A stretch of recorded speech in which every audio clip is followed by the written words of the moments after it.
آدم و حوا در جنت زندگی می کردند. از میوه‌هایش می خوردند، از دریاهایش می آشامیدند و در زیر سایه درختانش استراحت می کردند. خداوند بر آنها از تمامی جنت تنها یک درخت را حرام گردانیده بود. محاربه اول سر شد بین آدم و حوا و ابلیس. چگونه ابلیس آدم علیه السلام را به نافرمانی خدا وادار کرد. به اون نگفت از این درختی که بر تو حرام است بخور. هرگز به اون نگفت که خدا را نافرمانی کن. لیکن ابلیس با دیگر اسلوب وارد میدان شد. پس شیطان آن دو را وسوسه کرد تا آنچه را از شرمگاه آنها که از نظرشان پوشیده بود آشکار گرداند و گفت: پروردگارتان شما را از این درخت منع نکرده است مگر برای آنکه دو فرشته یا باشندگان جاوید می شوید. ای آدم، آیا نمی خواهی فرشته باشی؟ ای حوا، آیا تو نمی خواهی از جمله فرشتگان باشی؟ همه این را می خواهند. اگر شما از این درخت بخورید از جمله ملائک می شوید که خدا را عبادت می کنند و به او نزدیکند. این بسیار آسان است.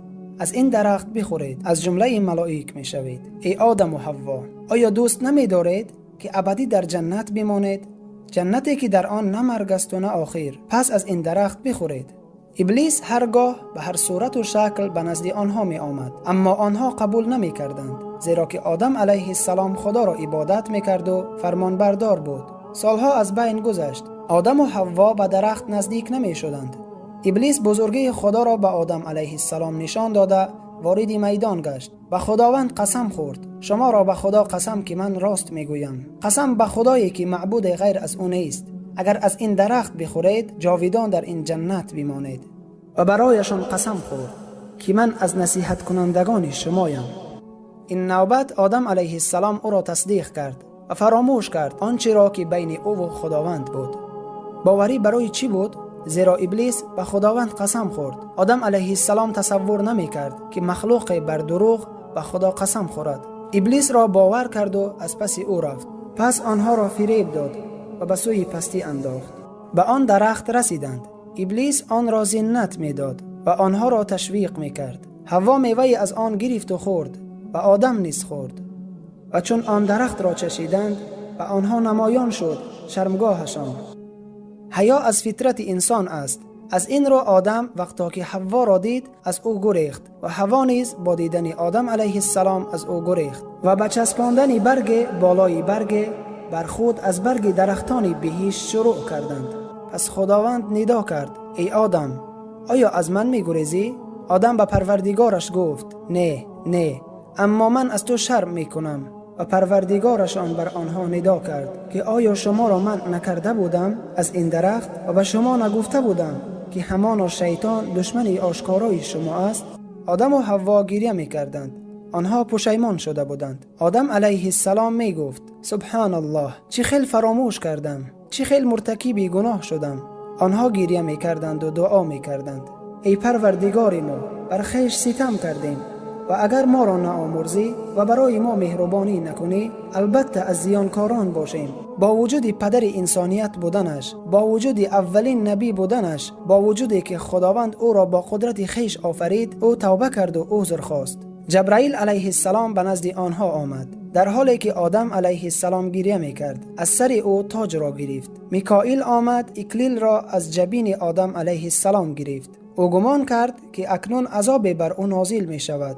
خداوند آدم علیه السلام را به زمین آورد، حوا و ابلیس را نیز، هر سه را، آدم، حوا و ابلیس، هر سه به زمین فراورده شدند تا که دشمنی و جنگ سر شود. بین کی؟ بین آدم و حوا و ابلیس. اولین جنگ در روی زمین آغاز می یابد.